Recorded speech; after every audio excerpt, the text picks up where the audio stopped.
terkait karyawan meninggal dunia nih sekarang ya. Istri sah dan tercatat di perusahaan sudah meninggal dunia, ya.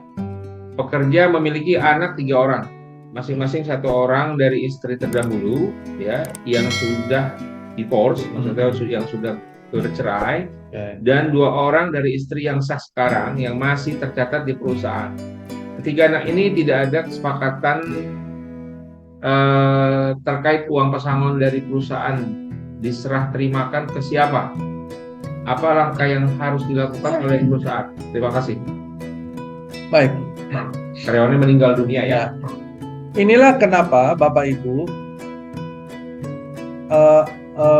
update mengenai atau ketentuan mengenai data pribadi karyawan itu menjadi penting dalam perusahaan dan harus selalu diupdate secara reguler, apakah per 6 bulan atau per setahun. Tujuannya seperti ini. Termasuk di dalam proses updating itu juga seharusnya ada tuh keadaan darurat ke siapa, terus ketentuan-ketentuan tentang update data pribadi dan sebagainya, ya, sehingga bisa menjawab pertanyaan-pertanyaan seperti ini. Ini seharusnya adalah pertanyaan yang sudah diantisipasi pada saat perusahaan membuat sistem updating data pribadi karyawan secara reguler. Tapi kalau Bapak Ibu tanyakan ke saya secara umum, saya jawab secara umum ya. Karena bisa jadi isi aturannya di perusahaan berbeda. Secara umum, saya melihatnya diberikan kepada si istri yang tercatat. Ya. Karena istrinya kan yang dicatatkan sudah berganti nih. Ya. Sebentar. Istri yang sah tercatat sudah meninggal dunia.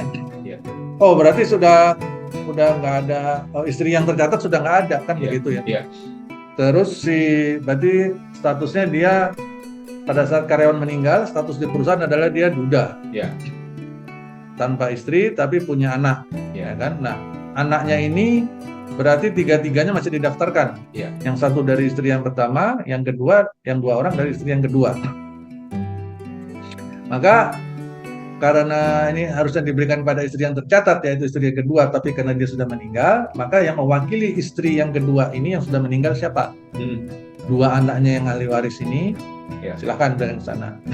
Ya, apakah mereka nanti membaginya? Itu urusan mereka.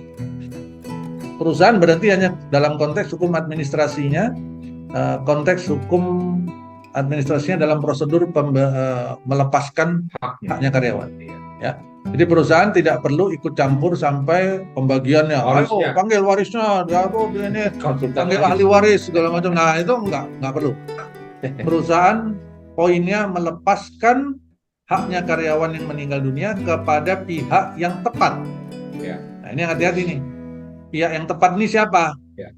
Yang berperan paling besar adalah yang memang berdasarkan ketentuan internal yang ada di perusahaan. Maka perusahaan pada saat membuat ketentuan internal tadi, dalam peraturan perusahaan atau dalam SOP mengenai kondisi update data pribadi dan sebagainya, ini biasanya masuknya ke data pribadi, ketentuan data pribadi, maka perusahaan harus berhati-hati dan harus mengantisipasi kejadian-kejadian seperti ini.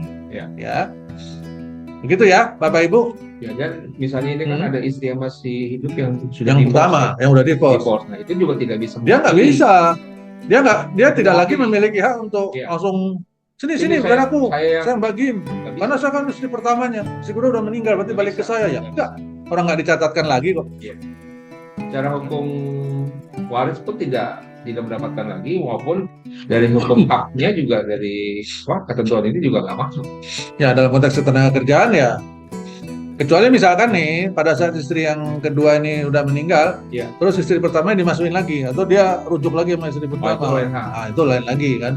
Mungkin bisa juga dengan misalnya pihak perusahaan, misalnya di kasus kayak gini, ini menunjuk satu notaris tertentu misalnya, untuk mewakili 3 anak ini yang nanti diwakili oleh pihak keluarga, ya, untuk menyerah terimakan, untuk diatur oleh notaris, bisa juga. Ya. Bisa saja, cuman itu kan effort kalau anaknya masih kecil, Pak. Oh ya, misalnya masih balita atau masih SD kan sulit juga. Ya kalau anaknya masih, ya benar, 2 orang ini masih SD, sedangkan yang udah dewasa adalah yang satu.